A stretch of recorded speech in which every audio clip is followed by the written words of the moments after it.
साई बंदगी सतनाम, सतगुरु बंदी छोड़ कबीर साहब की जय हो। आज हमारे सतगुरु नितिन साहब जी एक सत्संग के माध्यम से हमें बताएंगे कि ज्ञान ही गुरु है। कबीर साहब की वाणी है। कबीर साहब धर्मदास जी को समझाते हुए बता रहे हैं कि ज्ञान ही गुरु है। कबीर साहब धर्मदास जी को समझाते हुए बता रहे हैं कि ज्ञान ही गुरु है। ज्ञान के बिना मनुष्य अंधा है। जैसे एक अंधा व्यक्ति, उसकी आंखें खुली हों या बंद हों, उसको अंधेरा ही दिखता है, उसको अंधेरा ही महसूस होता है। तो उसी प्रकार ज्ञान के बिना मनुष्य अधूरा है। तो आइए जानते हैं कबीर सागर की वाणी सतगुरु नितिन साहब के मुखारविंद से। कैसे समझ आई ये, जिसके लिए साहिब ने बोला था, तुमसे कहूं मैं नाम बिचारी, ना वो ज्योत ना पुरुष ना नारी। हे बंदी छोड़िए, ज्ञान कैसे समझ में आएगा? मुझे ज्ञान के बारे में बताओ, ज्ञानी के बारे में बताओ। तो आगे साहिब कहते हैं, ज्ञान स्वरूप पुरुष कर आही, ज्ञान ही रूप कबीर लखाही। ज्ञान प्रकाश दीप समझानो, बिना ज्ञान बस झूठ बखानो। कि वो परमात्मा ज्ञान स्वरूप में बैठा है। जब हमें शब्द का ज्ञान हो जाता है तब हम उस शब्द के साथ एकाकार हो जाते हैं। वो शब्द ही ज्ञान स्वरूप है। ज्ञान ही रूप कबीर लखाही। और इस दुनिया में कबीर ज्ञान का ही स्वरूप लखाने के लिए आता है। वो ज्ञान ही है जो आपको बचा सकता है हर जगह। जैसे आपने कोई नई कार खरीद ली, जिसके पास पैसे हैं वो खरीद सकता है, लेकिन केवल कार खरीदने से वो कार का ज्ञानी नहीं हो गया। उसको कार चलाने का भी ज्ञान होना चाहिए, नहीं तो 50 करोड़ की कार खरीद के भी वो एक्सीडेंट कर बैठेगा। उस कार को चलाने का ज्ञान ही आपको उस कार से कुछ आनंद प्राप्त करवा सकता है। अगर आपको चलाना नहीं आता और आप बैठ गए और आपने ऑन करके गियर डाल दिया, ब्रेक का पता नहीं, तो आपके चेहरे पे वो खौफ नजर आएगा जिसको आनंद कभी नहीं कह सकते। भले आप 50 करोड़ की गाड़ी में बैठे हो, लेकिन आप डर के मारे हालत खराब हो जाएगी आपकी।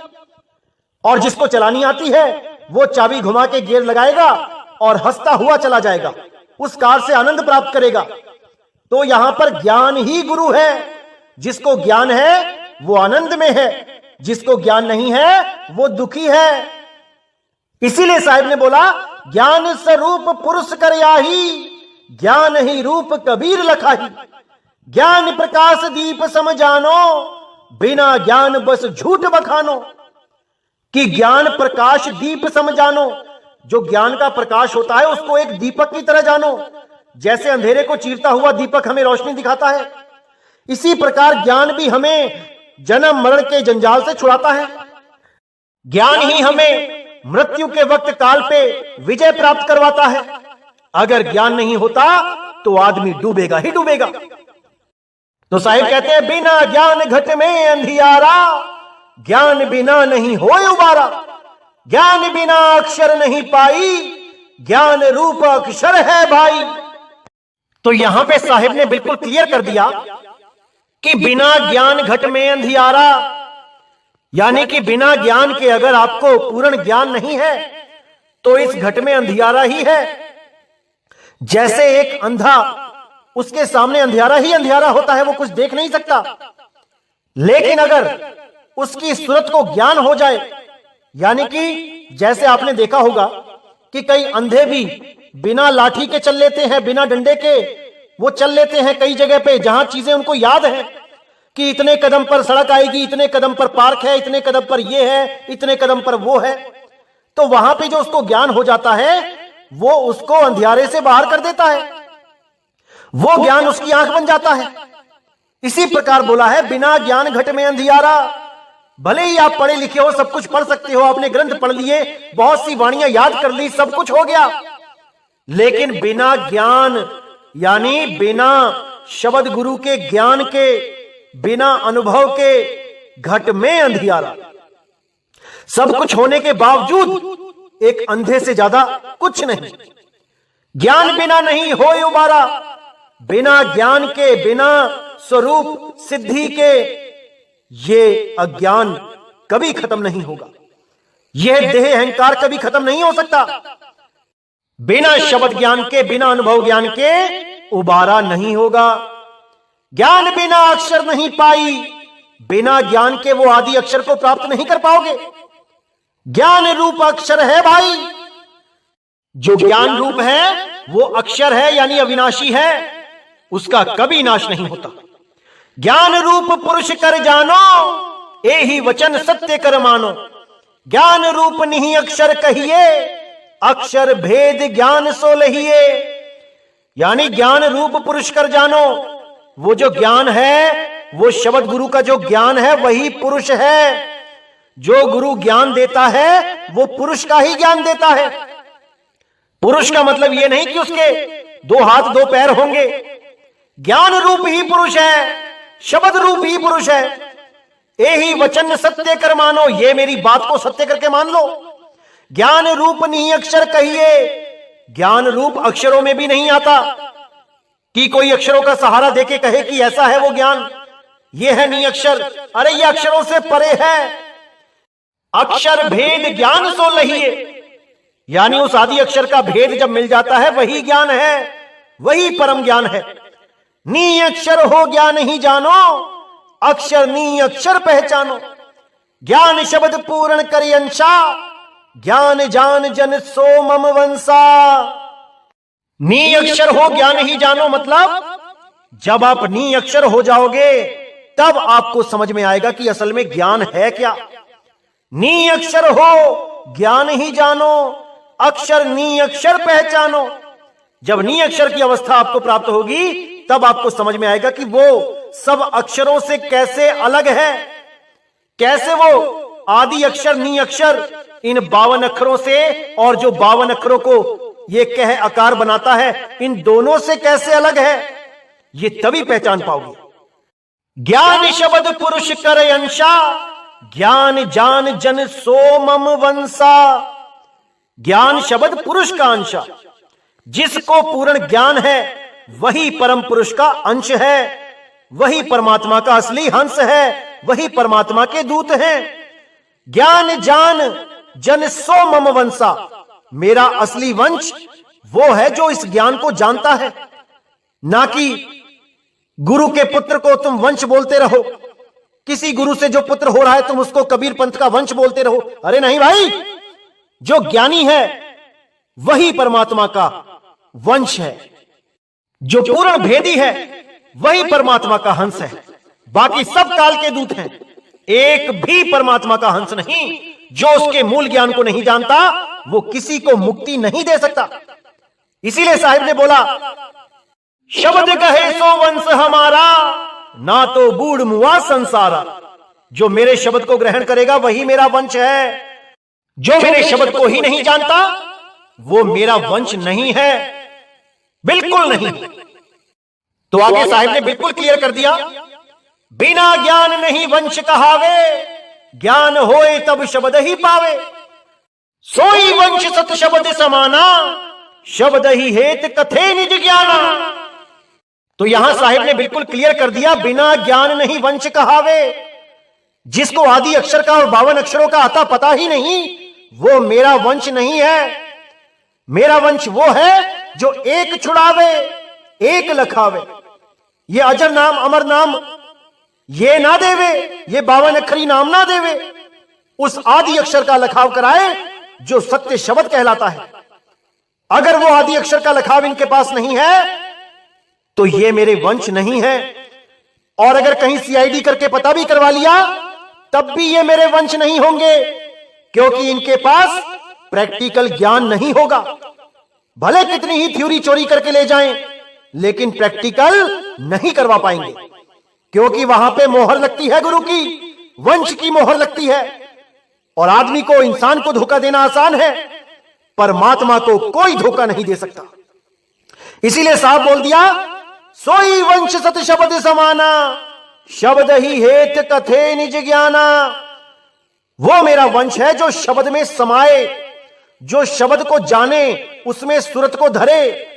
शब्द ही हेत कथे निज ज्ञाना, उसी शब्द के लिए निज ज्ञान को कथे, अपने अनुभव ज्ञान को कथे। उस एक शब्द को समझाने के लिए हर तरह से अपने अनुभव को सामने रखे और वाणी के द्वारा सारा खुलासा करता जाए। वही मेरा हंस है, वही मेरा वंश है, जो मेरी गुप्त से भी गुप्त वाणियों को खोल के समझा दे, सारे राज खोल दे, एक एक चीज को खोल दे, 1% भी शंका ना रहने दे। वही मेरा वंश है, ना कि ये गुरुओं के बच्चों को वंश बना के रख दिया। जैसे एक पिता का वंश चलता है अपने पुत्र से और फिर उसका आगे वंश चलता है उसके पुत्र से, ये गुरुओं में भी चल रहा है। बताइए क्या बनेगा? कबीर साहब कहते हैं, शब्द कहे सो वंश हमारा, जो मेरे शब्द को ग्रहण करता जाएगा वो मेरे वंश में अटैच होता जाएगा। यहां पर पिता से पुत्र वाला ज्ञान नहीं है, यहां पर गुरु से शिष्य वाला ज्ञान है। वो वंश है जो गुरु के द्वारा शिष्य बनाने पर कायम होता है, उस वंश की बात की गई है। तो आगे साहिब कहते हैं, कहे कबीर विचार के सुनियो हो धर्मदास, जो यह शब्द ही पाए है करी है लोक निवास। तो यहां साहिब कहते हैं कि हे धर्मदास सुनो, विचार करो, जो ये शब्द को पाएगा, जिस शब्द की महिमा बताई जा रही है, जो भी उस शब्द गुरु को पालेगा, जो 52 अक्षरों से परे है, जो सारे मंत्रों से जाप से परे है, जो उसको पालेगा केवल वही लोक में निवास करेगा, करी है लोक निवास। लेकिन वो कौन सा लोक है? लोक अलोक शब्द है भाई, जिन जाना तिन संशय जाई। वो लोक अलोक शब्द है, शब्द वही शब्द गुरु है जिसमें सुरत को संभालना है।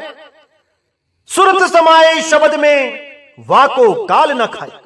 तो उसी शब्द गुरु की आराधना करनी है, उसी शब्द गुरु में सुरत को धरना है, तभी बात बनेगी मेरे भाई, तभी ये भवबंधन खत्म होगा, अन्यथा ये ऐसे ही चलता रहेगा। तो इस वाणी में ज्ञान स्वरूप पुरुषकर आही, इस वाणी में ज्ञान को ही पुरुष बताया गया है, ज्ञानी को ही पुरुष बताया गया है। ज्ञानी ही ज्ञान का लखाव कराता है, वही पुरुष संत बन के आता है, वही परमात्मा एक संत का रूप धारण करके आता है और अपना लखाव कराता है, यानी ज्ञान कराता है, बोध कराता है। उनमें कोई फर्क नहीं होता, शब्द में और संत में कोई फर्क नहीं होता, शब्द में और कबीर में कोई फर्क नहीं होता। इसी के बारे में नाम प्रकाश में भी तीसरा भेद बताया गया है, जिन्होंने पढ़ी है वो बहुत अच्छी तरह समझेंगे। देखिए क्या कहती है वाणी, तीजा भेद में कहो गंभीर, जाहि भेद से मिले कबीर। गुरु कबीर का सब घटवासा, गुप्त प्रगट कुछ अजब तमाशा। जहां संत तहां प्रगट भयऊं, जहां असंत गुप्त तहां रहेऊं। गुप्त प्रगट कैसे कै बूझे, बिन गुरु ज्ञान आंख नहीं सूझे। सबकी कहे कबीर कहावे, जेहि लख परे सो मोह मन भावे।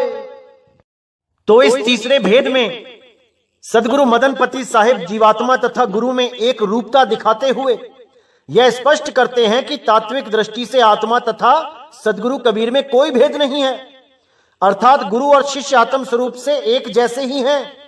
भेद केवल इतना ही है कि सतगुरु कबीर जीवन मुक्त आत्मा है, वे सदैव ज्ञान अवस्था में रहे, जिसके कारण वे देह बंधन में नहीं बंधे, तथा जीवात्मा अज्ञान के कारण मुक्त अवस्था से देह बंधन में बंध गई। शुद्ध निर्मल आत्मा सतगुरु कबीर साहिब का ही रूप है। सतगुरु मदन साहिब जी कहते हैं कि तीसरे भेद के माध्यम से सतगुरु कबीर साहिब के स्वरूप का परिचय दूंगा। यद्यपि यह भेद कुछ कठिन अवश्य है, किंतु कुछ भी हो, जिज्ञासु इसको समझकर सतगुरु कबीर साहिब के संदर्भ में निभ्रांति हो जाएंगे। सतगुरु कबीर आत्म दृष्टि से प्रत्येक व्यक्ति के घट घट में रम रहे हैं। उस घट में उनका रूप प्रत्यक्ष है, जिसे आत्म परमात्म स्वरूप का यथार्थ बोध हो गया है। यानी जिसको आत्म परमात्म का बोध हो गया, वो स्वयं ही कबीर साहब का रूप हो जाता है, तथा उस घट में गुप्त हैं, जिसे आत्म परमात्म स्वरूप का बोध ज्ञान ही नहीं हुआ। गुप्त एवं प्रकट के इस रहस्य को वही समझने में सक्षम या समर्थ होंगे जिन्हें सतगुरु का ज्ञान उपदेश प्राप्त हो जाएगा। बिना उपदेश ज्ञान का साक्षात्कार हुए कोई भी मनुष्य सतगुरु कबीर के स्वरूप को समझने में सफल नहीं होगा। जहां भेदी संत महात्मा हैं वहां सतगुरु कबीर प्रकट रूप से प्रत्यक्ष हैं, और जहां अज्ञानी लोग हैं वहां वे गुप्त हैं। जबकि ज्ञानी अज्ञानी दोनों में ही तात्विक रूप से एक समान विद्यमान रहते हैं मालिक। इसीलिए बोला है कि जो आत्मा परमात्मा तथा माया के भेद को भली भांति रूप से कहने में समर्थ है वही कबीर है। सदगुरु कबीर कहते हैं कि मेरा यह ज्ञान जिससे भी भली प्रकार दृष्टिगत होता है वही मेरा प्यारा है, अर्थात वही मुक्ति पद का अधिकारी है। तो ये वाणी जो मैंने दिखाई है, इसको दिखाने का क्या मकसद था मैं आपको बता दूं। क्योंकि कई लोग ये समझते हैं कि जैसे बाबा नानक को, धर्मदास जी को, गरीबदास जी को, मदन साहिब जी को, अन्य संतों को कबीर साहब ने खुद आके नाम दिया, ऐसे ही अब भी वो स्वयं आके ही नाम देंगे, एक एक जीव को नाम देंगे आके। कुछ लोग ऐसे भ्रम में भी रह जाते हैं और अपना अनमोल जन्म बर्बाद कर बैठते हैं।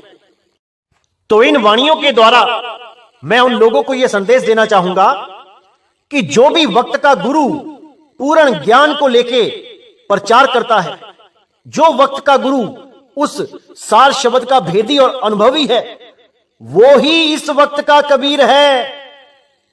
उनकी ही शरण में जाके आपको शब्द का भेद प्राप्त करना चाहिए और भक्ति करनी चाहिए।